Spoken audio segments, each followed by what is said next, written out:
ವೆಂಕಟಾಚಲ ಅವಧೂತರು ವಿಶ್ವವ್ಯಾಪಿ ಆದರೂ ಕೂಡ ದೇಹವನ್ನ ತ್ಯಜಿಸಿ ವಿಶ್ವವ್ಯಾಪಿಯಾಗಿ ಚೈತನ್ಯ ರೂಪದಲ್ಲಿ ಅವರು ನಮ್ಮನ್ನ ಸಲಹುತ್ತಾ ಇದ್ದಾರೆ. ನಾವು ಅವರನ್ನ ಆರ್ತತೆಯಿಂದ ಕರೆದರೆ ಖಂಡಿತವಾಗಿ ನಮ್ಮ ಸಹಾಯಕ್ಕೆ ಕ್ಷಣದಲ್ಲೇ ಬರ್ತಾರೆ. ಅದು ಯಾವ ವ್ಯಕ್ತಿಯ ಮೂಲಕ ಆಗ್ಬೋದು ಅಥವಾ ಯಾವುದಾದ್ರೂ ಘಟನೆಯ ಮೂಲಕವೋ, ಯಾರು ಕಷ್ಟದಲ್ಲಿ ಇರ್ತಾರೆ ಅವರಿಗೆ ಏನು ಮಾಡಬೇಕು ಅನ್ನುವಂತಹ ಸಲಹೆಯನ್ನಂತೂ ಅವರು ಕೊಡ್ತಾರೆ. ಅವರ ಕಷ್ಟ ಕಾರ್ಪಣ್ಯವನ್ನ ಬಗೆಹರಿಸ್ತಾರೆ. ಯಾರು ನಿರಂತರವಾಗಿ ಗುರುತತ್ವವನ್ನ ನಡೆಸ್ತಾರೆ, ಗುರುವಿನ ಆ ವಾಕ್ಯವನ್ನ ಪರಿಪಾಲನೆ ಮಾಡ್ತಾರೆ, ಅವರನ್ನ ಯಾರೂ ಕೂಡ ಬಾಧಿಸ್ಲಿಕ್ಕಾಗೋದಿಲ್ಲ. ಅವರಿಗೆ ಯಾವ ತೊಂದರೆಯೂ ಕೂಡ ಬರ್ಲಿಕ್ಕಾಗೋದಿಲ್ಲ. ಹಾಗೆ ಯಾವ ವಿಘ್ನಗಳು ಕೂಡ ಅವರಿಗೆ ಬಾಧಿಸೋದಿಲ್ಲ. ಪ್ರತಿಯೊಬ್ಬ ಗುರುವಿನ ಬಳಿಯೂ ಕೂಡ ಬೇರೆ ಬೇರೆ ಗುಣದ ಭಕ್ತರು, ಬೇರೆ ಬೇರೆ ವಿಧದ ಶಿಷ್ಯರು ಬರ್ತಾರೆ. ಬಂದಿರತಕ್ಕಂತಹ ಶಿಷ್ಯರ ಗುಣಗಳನ್ನ ಎಣಿಸದೆ ಅವರನ್ನ ಭವದಾಟಿಸ್ತಕ್ಕಂಥದ್ದೇ ಗುರುವಿನ ಆದ್ಯ ಕರ್ತವ್ಯ ಆಗಿರುತ್ತೆ. ಅದಕ್ಕೋಸ್ಕರವೇ ನಮ್ಮ ವೆಂಕಟಾಚಲ ಅವಧೂತರು ವಿಧ ವಿಧವಾಗಿರ್ತಕ್ಕಂತಹ ಹಣ್ಣುಗಳನ್ನ ನಾನು ತೂಗಾಕಿದ್ದೇನೆ ಕಣಯ್ಯ, ಯಾರಿಗೆ ಯಾವ ಹಣ್ಣು ಬೇಕೋ, ಯಾವುದು ಇಷ್ಟವೋ ಅದನ್ನ ಸ್ವೀಕಾರ ಮಾಡಿ ಅಮೃತತ್ವವನ್ನು ಸವಿರಿ ಅಂತ ಗುರುಗಳು ಹೇಳ್ತಾ ಇದ್ರು. ಇಂತಹ ಮಹಾತ್ಮರನ್ನ ನಾವು ದೇಹರೂಪದಲ್ಲಿ ಗುರುವನ್ನಾಗಿ ಪಡೆದೇ ಇದ್ರೂ ಕೂಡ ದೇಹ ತ್ಯಜಿಸಿದ ಮೇಲೆ ಅವರನ್ನ ಗುರುವನ್ನಾಗಿ ನಾವು ಪಡ್ಕೊಂಡು ಅವರ ತತ್ವಗಳನ್ನ, ಅವರು ಕೊಟ್ಟಿರ್ತಕ್ಕಂತಹ ಕೆಲವೊಂದು ಉಪದೇಶಗಳನ್ನ ನಾವು ನಮ್ಮ ಜೀವನದಲ್ಲಿ ಅಳವಡಿಸ್ಕೊಂಡು ನಾವು ಸಂಪೂರ್ಣವಾಗಿ ಅವರಿಗೆ ಶರಣಾಗತರಾಗ್ತಾ ಗುರು ತೋರಿಸಿದ ಗುರಿಯ ಕಡೆಗೆ ನಾವೆಲ್ಲರೂ ಕೂಡ ನಡೆಯೋಣ. ಗುರು ನಾವು ಸಂಪೂರ್ಣವಾಗಿ ನನ್ನದೇನಿಲ್ಲಪ್ಪ ಎಲ್ಲ ನಿಂದೆ ಅಂತ ಸಂಪೂರ್ಣವಾಗಿ ನಾವು ಶರಣಾದರೆ ಗುರಿಯನ್ನು ತಲುಪಿಸ್ತಕ್ಕಂತಹ ಹೊಣೆ ಅವನದ್ದೇ ಆಗಿರುತ್ತೆ. ಹಂಗಾಗಿ ನಡಿಬೇಕಾಗಿರ್ತಕ್ಕಂತಹ ಹೊಣೆ ಮಾತ್ರ ನಮ್ಮದು, ನಮ್ಮನ್ನು ನಡೆಸ್ತಕ್ಕಂತಹ ಭಾರ ಅವನದಾಗಿರುತ್ತೆ. ಹಂಗಾಗಿ ಎಲ್ಲರೂ ಕೂಡ ಆ ದಾರಿಯಲ್ಲಿ ನಡೆದು ಗುರಿಯನ್ನು ಮುಟ್ಟಿದಾಗ ಮಾತ್ರ ಅವನಿಗೂ ಶಾಂತಿ, ನಮಗೂ ಕೂಡ ಶಾಂತಿ. ಈಗಲೂ ಕೂಡ ಅನುಕ್ಷಣವೂ ಕೂಡ ಯಾರು ಶರಣಾಗತರಾಗ್ತಾರೆ, ಶರಣಾಗತರಾಗಿರ್ತಕ್ಕಂತಹ ಭಕ್ತರನ್ನ ವಾತ್ಸಲ್ಯದಿಂದ ಕಾಪಾಡ್ತಾ ಇರ್ತಕ್ಕಂತಹ ಕಾರುಣ್ಯ ಸಿಂಧು ನಮ್ಮ ಗುರುಗಳು ಅಂದ್ರೆ ತಪ್ಪಾಗ್ಲಿಕ್ಕಿಲ್ಲ. ಗುರುಗಳೇ ಸ್ವಯಂ ದೇಹರೂಪದಲ್ಲಿ ಇದ್ದಾಗ ಸಾಧಕರಿಗೆ ಕೊಟ್ಟಂತಹ ಕೆಲವೊಂದು ಕಿವಿ ಮಾತನ್ನ ಈ ವಿಡಿಯೋದಲ್ಲಿ ನಾನು ನಿಮ್ಮೆಲ್ಲರಿಗೂ ತಿಳಿಸ್ತಾ ಇದ್ದೀನಿ. ಇದು ಬಹು ನಿರೀಕ್ಷಿತ ವಿಡಿಯೋ. ಸಾಕಷ್ಟು ಜನ ನನ್ನನ್ನು ಕೇಳಿದ್ರಿ ಗುರುಗಳ ಉಪದೇಶವನ್ನ ಹೆಚ್ಚೆಚ್ಚು ಹಾಕಿ ಚಾನೆಲ್ನಲ್ಲಿ ಅಂತ. ಹಾಗಾಗಿ ಇದು ಬಹು ನಿರೀಕ್ಷಿತ ಕಿವಿ ಮಾತು. ಗುರು ದೊರೆತ ನಂತರ ಅವನಲ್ಲಿ ಸಂಶಯ ಬೇಡ. ಗುರು ಸಿಗ್ಲಿಕ್ಕೆ ಮುನ್ನ ಅವನನ್ನ ಗುರು ಅಂತೇಳಿ ಒಪ್ಕೊಳ್ಳಿಕ್ಕೆ ಮುನ್ನ ನೀವು ಅವರನ್ನ ಪರೀಕ್ಷೆ ಮಾಡಿ. ಆದರೆ ಗುರು ಅಂತೇಳಿ ನೀವು ಕರೆದ ಮೇಲೆ ಅವನನ್ನ ಪರೀಕ್ಷೆ ಮಾಡೋ ಅರ್ಹತೆ ನಿನಗಿರೋದಿಲ್ಲ. ನಿನ್ನ ಗುರಿ ಮುಟ್ಲಿಕ್ಕೆ ಗುರುವಾಕ್ಯವನ್ನ, ತತ್ವವನ್ನ ಅರ್ಥಕೊಂಡು ನಡೆಯೇ. ಲೌಕಿಕ ವಿಷಯಾಸಕ್ತಿಗಳಿಂದ ದೂರ ಇರಿ. ಸಾಧನೆ ಮಾಡುವಾಗ ಬರ್ತಕ್ಕಂತಹ ಎಡರು ತೊಡರುಗಳಿಂದ, ಜೊತೆಗೆ ಸಾಧನೆಯಿಂದ ದೊರೆಯಬಹುದಾದಂತಹ ಸಿದ್ಧಿಗಳಿಂದ ಮನಸ್ಸು ವಿಚಲಿತವಾಗದಂತೆ ನೋಡ್ಕೋ. ಸಾಮಾನ್ಯನಲ್ಲಿ ಸಾಮಾನ್ಯನಾಗಿರೋ, ಏಕಾಂತದಲ್ಲಿ ಸಾಧನೆಯನ್ನ ನಡೆಸೋ, ಸತ್ಸಂಗದಿಂದ ಮಮಕಾರವನ್ನ, ಅಹಮ್ಮನ್ನ ಅಳಿಸೋ, ಪ್ರಕೃತಿಯನ್ನ ಆಹ್ಲಾದಿಸು, ಜೊತೆಗೆ ಆರಾಧಿಸೋ, ಪ್ರಪಂಚವನ್ನ ಅದರಂತೆ ನಡೀಲಿಕ್ಕೆ ಬಿಟ್ಟು ಬಿಡು, ಬಂದದ್ದನ್ನ ಆನಂದದಿಂದ ಸ್ವೀಕಾರ ಮಾಡು. ಹುಟ್ಟು ಸಾವು ದೇಹಕ್ಕೆ ಹೊರ್ತು ಆತ್ಮಕ್ಕಲ್ಲ ಅಂತ ಅರ್ಥಕೊಂಡು ಭಯರಹಿತನಾಗು. ಸದಾ ವರ್ತಮಾನದಲ್ಲೇ ಇರೋ, ಸತ್ಯಾಸತ್ಯತೆಯಿಂದ ವಿವೇಚನೆ ಮಾಡು. ಎಲ್ಲ ಜೀವಿಗಳನ್ನ ತನ್ನಂತೆ ಭಾವಿಸು. ನೀನು ನೀನಾಗಿರದೆ ನಿಂತು ನಿನ್ನನ್ನ ನೋಡುವುದನ್ನ ಅಭ್ಯಾಸಿಸು. ನೀನೇ ಮುಹೂರ್ತವನ್ನ ನಿರ್ಧಾರ ಮಾಡಿ ಆಹ್ವಾನ ಪತ್ರಿಕೆ ಹಂಚಿದ ಮಾತ್ರಕ್ಕೆ ಶುಭ ಕಾರ್ಯ ನಡೀಬೇಕು ಅಂತೇನೂ ಇಲ್ಲ. ಅದನ್ನ ಅವನು ನಿಶ್ಚಯ ಮಾಡಿರ್ತಾನೆ. ಆದ್ದರಿಂದ ಅವನು ನಿಶ್ಚಯಿಸಿದ್ದನ್ನ ನೀನು ಒಪ್ಕೊಂಡು ಕಾರ್ಯವನ್ನ ನಡೆಸಿ ಆ ಕಾರ್ಯದಲ್ಲಿ ಭಾಗಿಯಾದವರಿಗೆ ಕೃತಜ್ಞತೆಯನ್ನ ತಿಳಿಸು, ಸಾಕು ಅಷ್ಟೆ. ನಾಳೆ ಸಾಯ್ತೇನೆ ಅಂತೇಳಿ ಹೆದರಿ ಕೂರುವುದಕ್ಕಿಂತ ಸಾವನ್ನ ಆನಂದದಿಂದ ಆಹ್ವಾನಿಸುವಂತಹ ಸಾಧನೆಯನ್ನ ಮಾಡು. ನಿನ್ನನ್ನ ನೀನು ಅರ್ಥಾದ ಮೇಲೆ ಯಾವ ಸಾವಯ್ಯ? ಸತ್ತಾದ ಮೇಲೆ ಯಾರೂ ಕೂಡ ಈ ಹಣ ಆಸ್ತಿಯನ್ನ ತಕೊಂಡು ಹೋಗಲ್ಲ ಅಂತ ಎಲ್ಲರಿಗೂ ಗೊತ್ತಿದ್ರು ಕೂಡ ಅದರ ಸಂಪಾದನೆಗೆ ಇಡೀ ಮನುಷ್ಯ ಜನ್ಮವನ್ನೇ ವ್ಯರ್ಥ ಮಾಡ್ತಾರಲ್ಲ, ಇದು ಮಾಯೆಯೋ ಅಥವಾ ಅವರ ಅಜ್ಞಾನವೋ? ಒಂದು ಚಿಕ್ಕ ಬೀಜ ದೊಡ್ಡ ವೃಕ್ಷವಾಗಿ ಬೆಳೆದು ಯಾರಿಂದಲೂ ಕೂಡ ಏನನ್ನೂ ಕೂಡ ಬಯಸದೆ ಯಾವ ರೀತಿಯಲ್ಲಿ ಸಾವಿರಾರು ಜೀವಿಗಳಿಗೆ ಆಶ್ರಯವೀಯುವಂತೆ ಮನುಷ್ಯ ನಡೀತಕ್ಕಂಥದ್ದಾದರೆ ಮನುಷ್ಯನ ಜೀವನ ಸಾರ್ಥಕ ಆಗತ್ತೆ.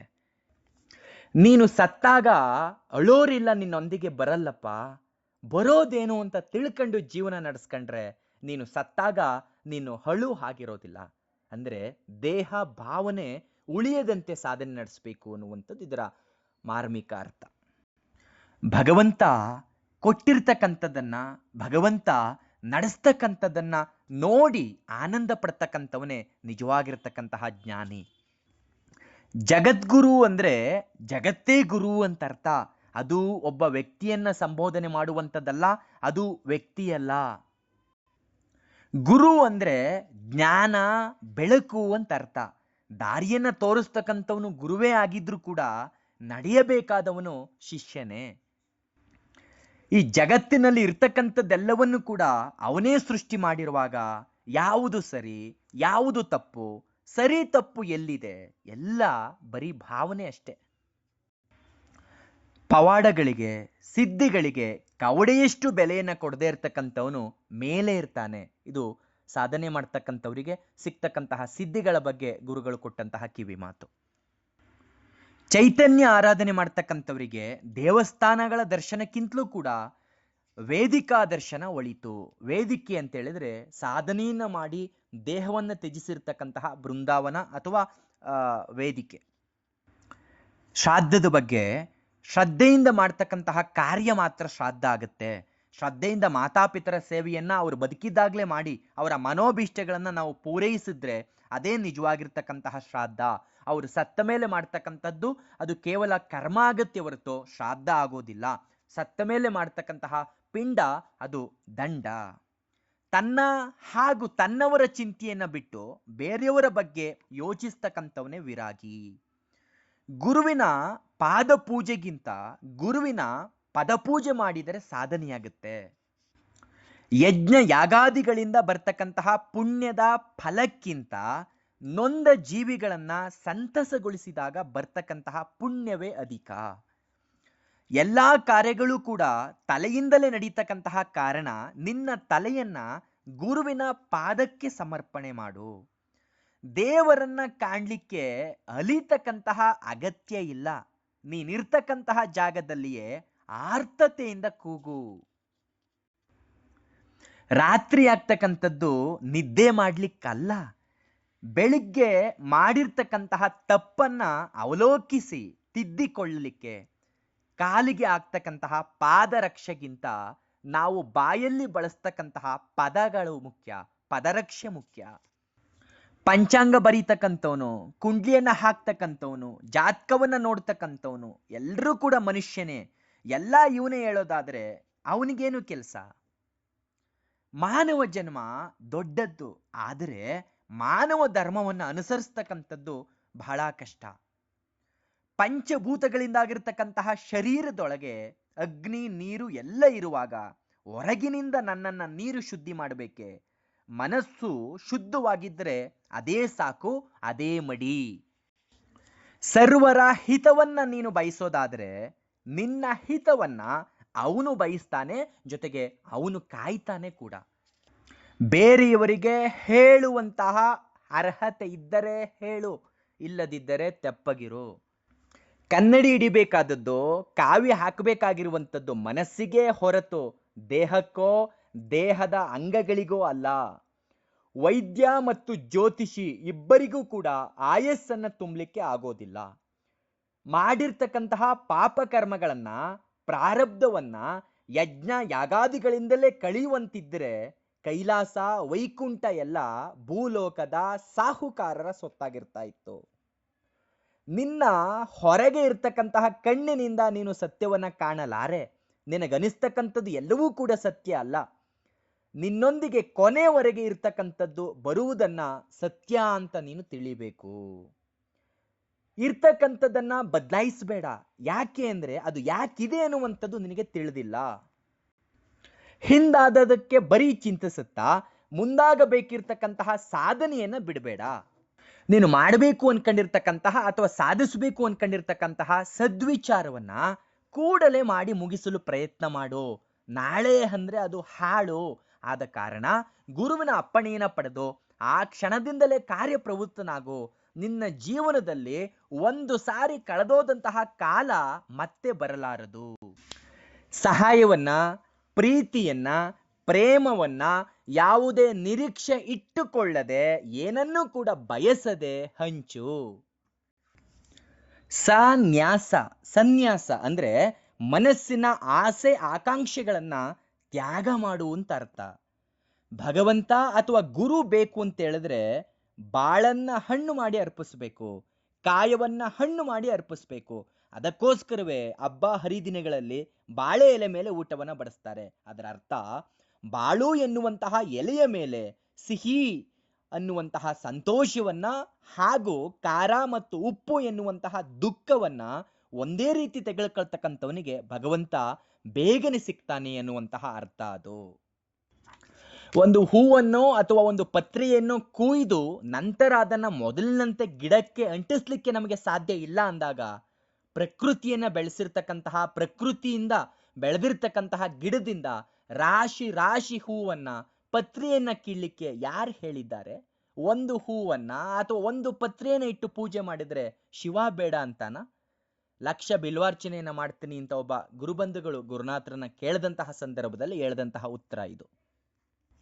ಯಾವುದೇ ದೇವರು ಗುರು ಕೇಳ್ತಕ್ಕಂಥದ್ದು ಭಕ್ತನ ಪರಿಶುದ್ಧವಾಗಿರ್ತಕ್ಕಂತಹ ಭಾವವನ್ನೇ ವಿನಃ ನಿಮ್ಮ ಆಡಂಬರವನ್ನಲ್ಲ. ಹಸು ತನ್ನ ಕೆಚ್ಚಿಲಲ್ಲಿ ಹಾಲು ಬರುವಂತೆ ಮಾಡ್ತಕ್ಕಂಥದ್ದು ತನ್ನ ಕರುವಿಗೋಸ್ಕರ. ಅದನ್ನ ಈ ಸ್ವಾರ್ಥಿ ಮನುಷ್ಯ ಆ ಕರುವನ್ನ ದೂಡಿ ತಾನು ಕರ್ಕೊಂಡು ಉಪಯೋಗಿಸ್ತಾನೆ. ಆ ಹಾಲನ್ನ ಕಲ್ಲಿನ ಶಿಲೆಯ ಮೇಲೆ ಹಾಕಿ ಅಷ್ಟು ಸೇರಿನ ಹಾಲಾಭಿಷೇಕ ಮಾಡದೆ, ಕ್ಷೀರಾಭಿಷೇಕ ಮಾಡದೆ ಅಂತ ಬೀಗ್ತಾನೆ. ಇದಕ್ಕೆ ಶಿವ ಒಲಿತಾನ ಸರ್? ಯಾರಾದ್ರೂ ಏನನ್ನಾದ್ರೂ ತಿಂದ್ರೆ ಅದನ್ನ ಅವರೇ ಜೀರ್ಣ ಮಾಡ್ಕೋಬೇಕು, ಮಲವಿಸರ್ಜನೆ ಮಾಡಿ ಕಳೆದುಕೊಳ್ಬೇಕಲ್ವೇ? ಅದೇ ರೀತಿಯಲ್ಲಿ ಕರ್ಮಗಳನ್ನು ಕೂಡ ಅವರು ಮಾಡಿರ್ತಕ್ಕಂಥ ಕರ್ಮಗಳನ್ನ ಅವರೇ ಅನುಭವಿಸಿ ಕಳ್ಕೋಬೇಕು, ಬೇರೆಯವರಿಂದ ಅದು ಆಗೋದಿಲ್ಲ ಸರ್. ಹುಟ್ಟಿರ್ತಕ್ಕಂತಹ ಪ್ರತಿಯೊಂದು ಜೀವಿಯ ಲೈವ್ ಟೆಲಿಕಾಸ್ಟ್ ಆಗೋಗಿರುತ್ತೆ. ಈಗ ನಾವು ನೋಡ್ತಾ ಇರ್ತಕ್ಕಂಥದ್ದು ಕೇವಲ ಹೈಲೈಟ್ಸ್ ಅಷ್ಟೇಯ. ಮರಿಬೇಡ ನಿನಗೆ ಸಹಾಯ ಮಾಡಿರ್ತಕ್ಕಂಥವರನ್ನ, ಮುರಿಬೇಡ ಬೇರೆಯವರ ಸಂಬಂಧವನ್ನ, ಮೆರಿಬೇಡ ಭಗವಂತ ನಿನಗೆಲ್ಲವನ್ನ ಕೊಟ್ಟಾಗ ಅಹಂಕಾರದಿಂದ ದರ್ಪ ತೋರಿಸ್ಬೇಡ. ಬ್ರಾಹ್ಮಣಾರ್ಥಕ್ಕೆ ಬಂದಾಗ ವ್ಯಕ್ತಿಯನ್ನ ಗೌರವಿಸಿ ಅನಂತರ ಅಗೌರವದಿಂದ ನಡ್ಕೊಂಡ್ರೆ ನಿನ್ನ ಭಾವನೆ ಎಷ್ಟು ಸತ್ಯ? ಮಡಿ ಅಂದ್ರೆ ಇನ್ನೊಬ್ಬರ ವಿಚಾರಕ್ಕೆ ಹೋಗದೇ ಇರ್ತಕ್ಕಂಥದ್ದು. ಮೈಲಿಗೆ ಅಂದ್ರೆ ಇನ್ನೊಬ್ಬರ ವಿಷಯಕ್ಕೆ ಹೋಗ್ತಕ್ಕಂಥದ್ದು.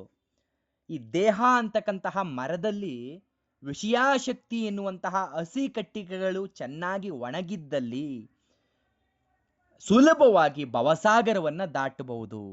ಚೆನ್ನಾಗಿ ಒಣಗಿರ್ತಕ್ಕಂತಹ ಕಟ್ಟಿಗೆಗಳು ಯಾವ ರೀತಿ ನೀರಲ್ಲಿ ತೇಲುತ್ತೋ ಅದೇ ರೀತಿಯಲ್ಲಿ ಈ ದೇಹದಲ್ಲಿ ಲೌಕಿಕ ವಿಷಯಾಸಕ್ತಿಗಳು ಅವು ಒಣಗಿರಬೇಕು, ಅಂದರೆ ಅವು ಮಾಗಿರಬೇಕು. ಕಡಿಮೆಯಾಗಿದ್ದಾಗ ಮಾತ್ರ ಭವಸಾಗರವನ್ನ ದಾಟಬಹುದು. ಅದನ್ನೇ ಬುದ್ಧ ಹೇಳಿದ್ದು, ಆಸೆಯೇ ದುಃಖಕ್ಕೆ ಮೂಲ, ಆಸೆಯನ್ನ ಬಿಡಿ ಅಂತ. ಸ್ತ್ರೀ ಅಂದ್ರೆ ಭೂಮಿ ಅಂತ. ಭೂಮಿಯಂತಹ ತ್ಯಾಗ ಸಮಾಧಾನವನ್ನ ಸ್ತ್ರೀಯರು ಗಳಿಸ್ಕೊಳ್ಬೇಕು. ಹೆಂಡತಿ ಮಕ್ಕಳು ಅಂದ್ರೆ ಸಂಸಾರ ಅಂತ ಅನ್ಕೊಳ್ಳೋದಕ್ಕಿಂತಲೂ ಕೂಡ ವಿಧಿ ಅಂತೇಳಿ ಭಾವಿಸು.